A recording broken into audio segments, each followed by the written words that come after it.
யாராவது நீங்க தேவனை பார்த்திருக்கீங்களா?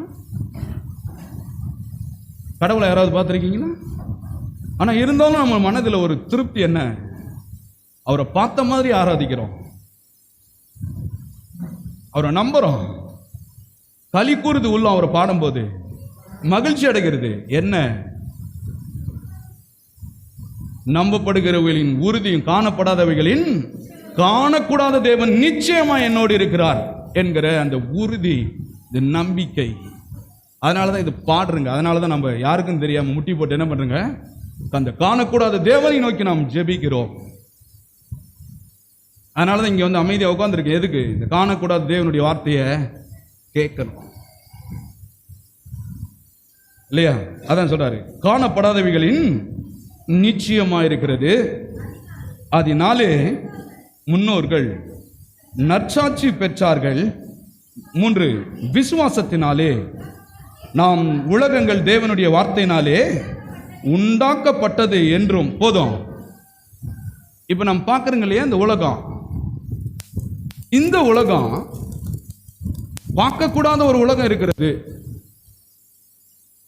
இல்லையா?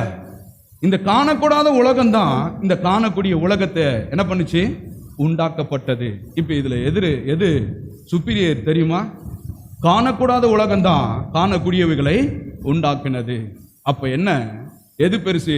இந்த உலகம் பெருசு இல்ல, இந்த உலகத்தை உண்டாக்கின உலகத்தை பார்க்காது இருக்கிறங்க பாருங்க, அதுதான் பெரியது. அதான் சொல்றாரு, விசுவாசத்தினாலே நாம் உலகங்கள் தேவனுடைய வார்த்தையினாலே உண்டாக்கப்பட்டது என்றும், இவ்விதமாய் காணப்படுகிறவைகள் தோன்றப்படுகிறவர்களால் உண்டாக்கப்படவில்லை என்றும் அறிந்திருக்கிறோம். இப்ப பார்க்கிற உலகம் ஏதோ நம்ம போய் ஏதோ செஞ்சு எல்லாம் உண்டாக்கல. காணக்கூடாத தேவன், காணக்கூடாத அந்த உலகத்தில் வாழுகிற அந்த தேவன் காணக்கூடாத வார்த்தையில் இருந்து இந்த உலகத்தை என்ன பண்ணியிருக்கிறாரு? உண்டாக்கி இருக்கிறார்.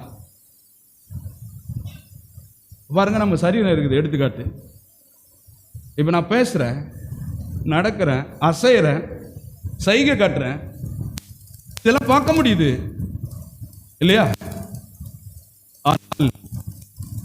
காணக்கூடாத ஒன்றுதான் இதை காண்கிற ஒன்றா என்ன பண்ணிட்டு இருக்குது? அசைவாட வைத்துக் கொண்டிருக்கிறது இல்லையா? இந்த உள்ள இருக்கிற உயிரை யாராவது பார்க்க முடியுதா? பிடிக்க முடியுமா? முடியாது. அது சொல்றாரு, இந்த காணக்கூடாத ஒன்று இருக்கிறது, காணக்கூடாத ஒன்றும் இருக்கிறது, காணப்படுகிற ஒன்று இருக்கிறது, காணக்கூடாத ஒன்றும் இருக்கிறது இல்லையா?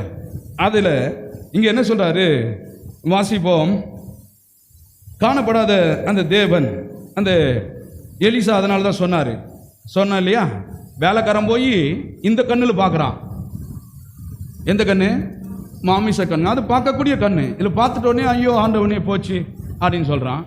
ஆனால் எலிசா அவன் பாருங்க, போன வாரமே சொல்லிட்டேன், மனிதனுக்கு 3 பகுதி கொடுக்கப்பட்டிருக்கிறது. 1 ஆவி, ஆத்துமா, சரீரம்.